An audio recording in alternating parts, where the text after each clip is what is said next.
नमस्कार दोस्तों, स्वागत है आप सभी का इजी कंपनी के अंदर। और अभी हम सीखेंगे question number 4 of exercise 1.1 for class 12। आइए स्टार्ट करते हैं। क्वेश्चन नंबर 4 में हमें बोला जा रहा है show that the relation R in the set 1 2 3 given by this.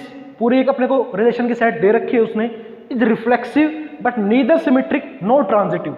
जो काम अपने क्वेश्चन नंबर 3 में अपन ने किया था, सिमिलर वो की वो अप्रोच रखते हुए अपने काम को प्रोसीड करेंगे। आइए स्टार्ट करते हैं। तो सेट ए अपने को यहां पर गिवन है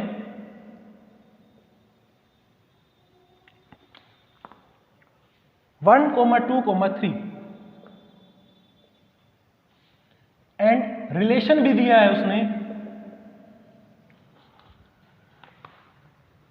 1, 1, 2, 2, 3, 3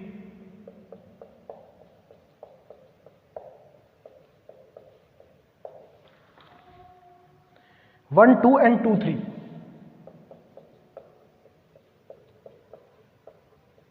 अच्छा देखो, आप लोगों को इन चीजों का ध्यान रखना है। ऐसा ही नहीं है कि कुछ भी मैं किसी भी फॉर्म में नहीं लिखना, इन चीजों को फिक्स किया गया है। यही पैटर्न ऑर्डर्ड पेयर्स को और इस रिलेशन के सेट को लिखने का। लाइक ये ब्रैकेट स्मॉल ही होनी चाहिए, करली ब्रैकेट यहां पर ही आएगी मिडिल वाली, ठीक है। और यहां पर फर्स्ट और सेकंड कंपोनेंट के बीच में भी कोमा आएगा। और ये पर्टिकुलर एक एलिमेंट है, ये भी एलिमेंट्स है अलग अलग, इनके बीच में भी कोमा लगाना है अपने को, तभी जाके वो करेक्ट फॉर्म है, अदरवाइज वो गलत कंसिडर की जाएगी, ठीक है। तो ये सेट ए गिवन है, ये रिलेशन गिवन है। अपने को प्रूव करना है कि this relation is reflexive but neither symmetric and no transitive. No problem. So सबसे पहले इसको फॉर रिफ्लेक्सिव देख लेते हैं, ठीक है ना। रिफ्लेक्सिव प्रूव कर लेते हैं सबसे पहले।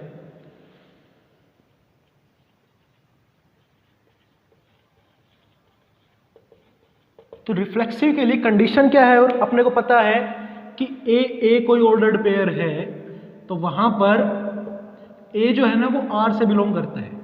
ये कंडीशन होती है, ठीक है ना, कि फर्स्ट एलिमेंट की रिलेशन फर्स्ट के साथ होती है। फर्स्ट नहीं मतलब कि सेम एलिमेंट की रिलेशन सेम के साथ ही होती है, दूसरे के साथ इसका कोई मतलब नहीं है। तो ये कंडीशन जरूर फुलफिल होनी चाहिए उस सेट के अंदर, तो वो चीज रिफ्लेक्सिव है। तो यहां पर मैं देख पा रहा हूं, तो क्या क्या होना चाहिए था, देखो हेयर 1, 1 होना चाहिए है सेट के अंदर, ये रहा, ठीक है। 1, 1 बिलोंग्स टू आर एंड 2, 2 जो होना है 2, 2 होना चाहिए, तो वो भी है।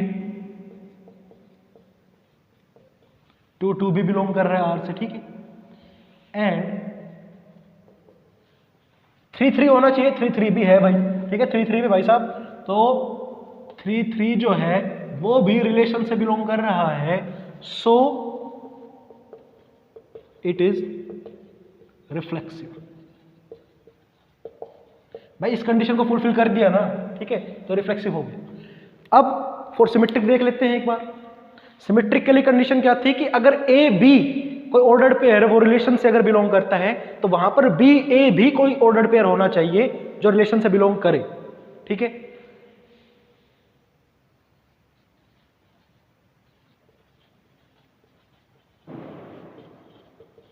तो फॉर सिमेट्रिक क्या कंडीशन होगी भाई, कि ऑर्डर्ड पेयर कोई ए बी अगर बिलोंग कर रहा है रिलेशन से, तो वहां पर कोई b a b ordered pair होना चाहिए जो बिलोंग करे रिलेशन से। तो मैं देख पा रहा हूं यहां पर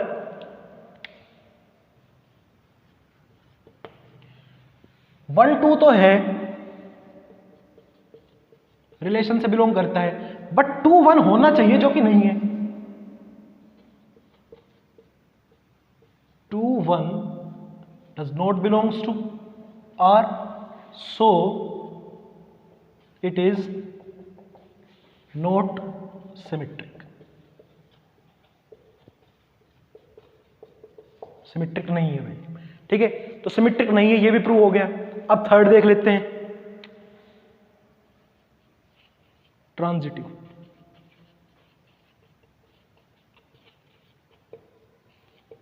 ट्रांजिटिव के केस के अंदर कंडीशंस कुछ यूं होती है, हमें पता है कि if A b ordered pair है, वो रिलेशन से बिलोंग करता है, एंड बी सी भी कोई ऑर्डर्ड पेयर है जो बिलोंग करेगा रिलेशन से, तो वहां पर ए सी भी एक ऑर्डर्ड पेयर होना चाहिए जो रिलेशन से बिलोंग करे। क्या ये कंडीशन फुलफिल हो रही है? इसको देख लेते हैं। सो यहां पर 1 2 जो है आपका 1 2 बिलोंग कर रहा है आर से,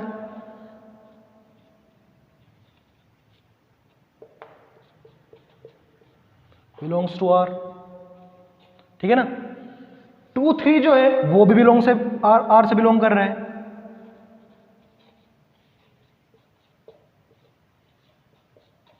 बट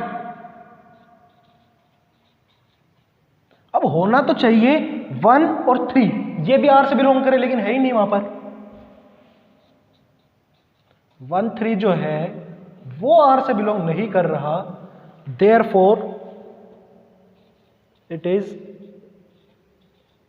नॉट ट्रांजिटिव।